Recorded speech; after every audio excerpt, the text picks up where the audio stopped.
Hello my guys, welcome to the channel. Today we're going to do a short little video based on what happened a bit in my Grand Arena yesterday. So the first thing is we won my Grand Arena, so don't worry, we didn't lose. I scored 1700 and odd points. He scored 1100 points. He couldn't beat my executor, which is unfortunate for him. So we didn't lose the Grand Arena. However, I actually learned something, which is not as common as it should be. I probably should learn more when I play Grand Arena, especially when I stream, and the number of random things that happen compared to when I play on my phone seems to be much more common on my actual game. But on the back row of his defense, he had a very specific team, and it was Chief Chirper, Princess Nisa, he had Ewok Elder, he had Paplu, and he had my friend and your friend C-3PO. And this team mixed with the C-3PO level 9 Deadgron was actually really difficult. And I mean really difficult. I'll show you in a second some of what it is, and I even show you a little bit of what has actually worked in the wider community or not against this team. But for anyone who doesn't know, C-3PO not super long ago got a minor rework, right, where they added some Ewok bits into his kit. Now sorry, press the wrong one again. Yeah, every time it says, you know, Rebel or Resistance or whatever it is, Grand Galactic Republic or Ewok. So ironically, normally when you use C-3PO with the Rebels, this ability doesn't really apply because it's Galactic Republic based for most of their stats. This ability doesn't actually apply because it's resistance based. So for the most part, Han, Chewie, C-3PO, Chewie, and kind of Luke Skywalker, they don't actually apply to it. However, this one does apply, right? This is the only one that actually is specific to the Rebels. If you use it with the Ewoks, and I had not realized this, and this is I was starting to learn here clearly, he actually, this is a great thing, he actually gets all of these abilities. Every single one of these now counts. So each time they get a thing buff, they get protection up 2 turns. Double defense penetration as well, which I'm going to come back to in a second, but that really sucks, that one. They get offense down for 2 turns. Great. And again, for each stack of translation, they get 20% critical damage. Again, that's going to suck, and I'm going to explain why in a second. And thirdly, they get the Rebel one, which is going to do the basic. They get Expose, which, remember, Ewoks do a lot of swarm attacks, which equals basic attack assists or counterattacks for Princess Nisa specifically. And as it says here, which is great because your teams like characters like Logray, recycled translation, you get 20% potency. You get 60% potency, 60% critical damage, and 60% damage penetration. Plus you get 15% protection up based on each time you get a buff, which, as you imagine, when you get Logray or someone like that, or Chief Chirp, you get a buffs like a pro. When you've got when you're doing basic attacks, you expose them for 2 turns, which can't be evaded. So it means you do critical damage. And you also inflict offense down for 2 turns whenever you use a special ability, which, when you tie into the fact that the Ewoks, remember, he doesn't have an Ewok tag, but when you tie into the Ewoks, Chief Chirper. I do have the Omicron for Chief Chirper. I might have to start using this, frankly. Chief Chirper, his Omicron gives you speed and additional damage with basic attacks, which, remember, we're going to start to do exposes now as well, and have an additional 40% chance to do an assist, which means you can, basically means you're going to start assisting on people who've got exposes. Plus you have the up to 60% damage penetration and 60% critical damage on top of all the other stats the characters already have, because many of you will have leveled Princess Nisa specifically for Galactic Legend Lair. I was going to say Princess Lair, Galactic Legend Lair. And, you know, with her ability to do a swarm attack, deal out more buffs and debuffs, with her ability to do an AoE, I don't have the Zeta, right? But even the AoE as a whole does a whole bunch of damage. and I don't have the Omicron here, which I'm sure would be very useful. I don't know if she's a granary. No, it's terrible. Okay, it wouldn't be that useful. But she has a bunch of stats here, plus they get more stats as well built in, and they deal true damage every attack item. So you're dealing true damage with 60% critical damage, 60% damage defense penetration. You're doing exposures, so you're getting critical attacks, and you're getting all these buffs dished out like whatever. It's looking for a bad time, and this is actually what happened, right? Let's see, so I started off, and the thing was, I was a bit stupid initially, because I was like, you know what, it's an Ewok team, he's got C-3PO, what's this guy doing, right? I mean, this is the craziest thing, this is the stupidest thing, like, I have no idea what he's doing, surely we're going to be fine, right? But like, and you clear my these are not the greatest, like I've got the relic level for much more, but like, so I mean, I just people are watching gonna be like, damn, you're so stupid when you do this, you shouldn't do that move. But like straight away there, I was like, what's going on here? He's getting protection up, and I didn't understand. It's actually something Zach said in the chat, which Zach, thank you for saying that, and I only checked it properly today. It's actually from C-3PO's ability that I just literally said before, that they get stacking protection, just like they would if they were Galactic Republic characters, for every non-unique, so every unique non-protection based buff. So he gets foresight, he gets protection up, and it's funny, you could just watch it through, like they just start like, well, I'm trying to do damage, but I can't because they get protection up all the time. I try to knock that 10 meter back, but as you can see, right, like if I do that for a second, like you can see my characters are getting the damage over time from Princess Nisa. They're getting the offense down, right? Like these are the things we were just talking about there before, right? We are getting screwed over real quickly, and it doesn't really matter, in fact, which character you go for. Like they actually, yeah.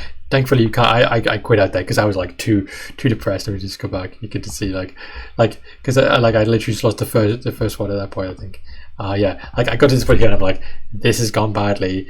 Every time I'm doing things, they're just killing me. I remember as well, he did have the level 9 C-3PO Datacron, which we're going to have a look at in a second, which also makes this even worse, right? So then, I go through and then I try Rogue One. So my Rogue One, I got Relic 9 Radis, right? I got a Relic 8 Bistan and a Relic 8 Cassian, right? And you can watch really quickly how they just destroy my team, I mean, like, I'm going a bit too fast here. Yeah, but basically, like, after a few turns, they've just, like, destroyed Radis, right? Like, he's Relic 9. And I'm trying to work out a way of getting through it, and they're just doing so much damage penetration, so much critical damage. They're just using the exposures. You can see exposed there on Cassian, exposed there on Bistan, exposed there on Jin, and they're just rolling me. And to be clear, my Radis is fast, right? He's not that fast in the game, but he's 300 plus speed, right? He is not slow with the Omicron too. I tried doing a smuggler team, that didn't work. Got killed too, completely crushed, and eventually tried a bounty hunter team. That didn't work. That went real bad, real quick. I'm just going to go back a little bit there. You can see, but like this was a bounty hunter team with Zam Wessel and her Omicron. That didn't help. Like you can see their buffs again. It's like all the time they're getting buffs constantly, and like we're not able to do enough damage. They're getting exposed. They're getting damage over times. They're just rolling us real quickly. Like once they get going here, it's like that's it. That what are you supposed to do at this point? In the end, like Mon Mothma, that didn't work. You can see, yeah, you could see like how they take apart my relic level, like Wedge and Peace. I mean, Wedge and Peace is not that good, right? But like they're not like complete chumps, these guys. And they just they roll those guys too. We tried Empire. Those guys, this is Mara Jade again, like fast Mara Jade, high level Piet, high level, they're all relic level, they're all like relic 7 right, or something. Like these guys get rolled too very quickly. I don't know if I make the right choices sometimes for some of these. I thought, putting days on them would be a good idea, but then he just cleansed it straight away. And it's like, okay, well, he's cleansed. And then again, they're just rolling us with debuffs, these things that have been thrown out by C-3PO, by the Ewok team as a whole. In the end, because you're presumably curious as to how I did beat it, we did try Zori Bliss. That did not work either. I don't know if BB-8 was a good choice. I had BB-8 spare, so I threw him in at the first slot. Didn't work though, all the same. Yeah, you can see there like that. They just destroy Finn in one turn. in the end, though, you can see I went to 7 battles here. I'm like, this is a great time. This is how my streaming goes. It was actually Night Sisters that did it. Night Sisters do it because they are able to manipulate the buffs and debuffs. They're able to work around it actually more readily than other characters, and the revives really saved our lives a bunch of times, right? Because you can use Zombie to Diabind, you can use Merrin and Daka and even Talzin's abilities. That's me because I haven't used Night Sisters for a while, this version at least, and I'm trying to remember how to use them exactly. They're all like Relic 3 to 5, but even still it's like trying to remember their exact skills. And you know, Aside Wrenches came out real big for a couple of these things too. Turns out though, once you get rid of C-3PO, as you're going to see this very quickly, once you get rid of C-3PO, let's skip to it a teeny bit, eventually got him with like a huge amount of plagues. Okay, and once he dies, the team falls apart. Without him, that's it. Like they get rolled at that point. But until then, super painful to beat. I think we've got like 10 banners or something in the end of all this. I'm just going to skip through the points. Yeah. Like there we go. Like hopefully we can just see like how many. I think it was like 25 or whatever the minimum is you can pretty much get. And I was actually genuinely happy to get 35. There we go. I was genuinely happy to get those 35 banners at that point then. So just in case you don't believe me, right? Like, do you know how many people actually do this team? It's true, right? Like for the most part, Ewoks are fine. You can beam with whatever, right? But if I just add, can I just scroll down to C-3PO? Be easier. There is that. Add C-3PO. Again, infrequently used. You can use a big ticket item like Trey. Apparently, it's claimed Rogue One works. My Rogue One did not work at all. You know, you can use Malakos, obviously. You can use General Anxiety. So you can use big ticket items, obviously. That works well. But if you look right, there are plenty of examples though of, well, I say plenty, there are a bunch of examples of other teams not working here. Not used much before. I would argue this is actually a much better team than people seem to realize or have noticed it being. I don't know if it's something that I've actually checked. Let me just see. Like, the people do have ways of beating it, but it seems like you have to use a decent. It's actually a surprisingly big ticket team for the most part you need to use to get through a lot of this stuff. And then teams you think will win, Dr. Moff Gideon's a good example there. Great Mothers, Rogue One.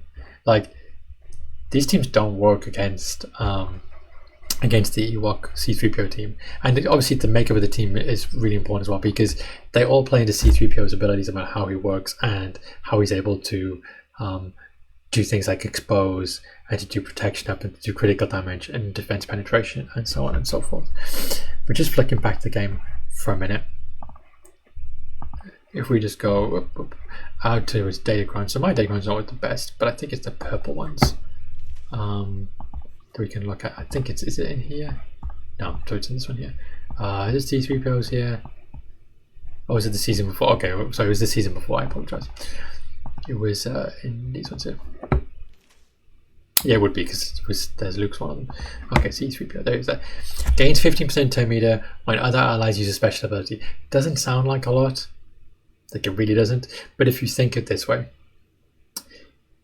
the Ewok team is fast to some extent because you have the speed from Chief Chirpa if you have the Omicron. So it's kind of fast, right? It's not the fastest team, it's kind of fast.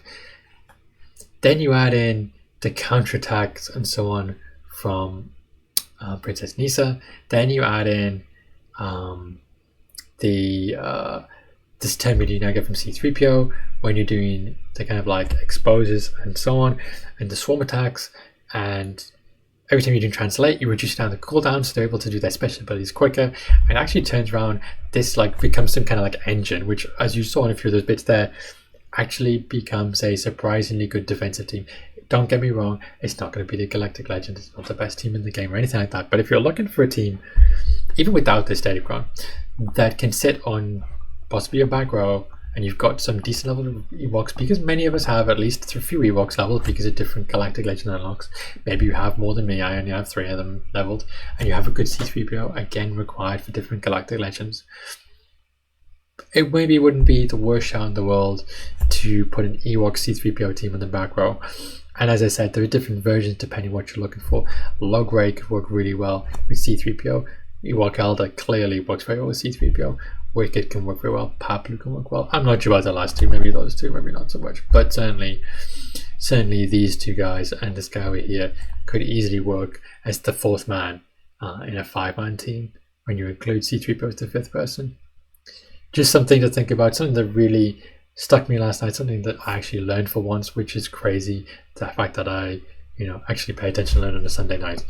But maybe you guys think that the team is not actually all that. But I think certainly surprising, certainly more interesting than I thought it was, and well worth looking at. If you're looking for an extra team on the background, you're trying to think of someone which might cause some problems, a team like this actually has a surprisingly high ceiling for what's required to beat it. Anyway, hope you guys doing okay. Like and subscribe, and I'll catch you guys all next time.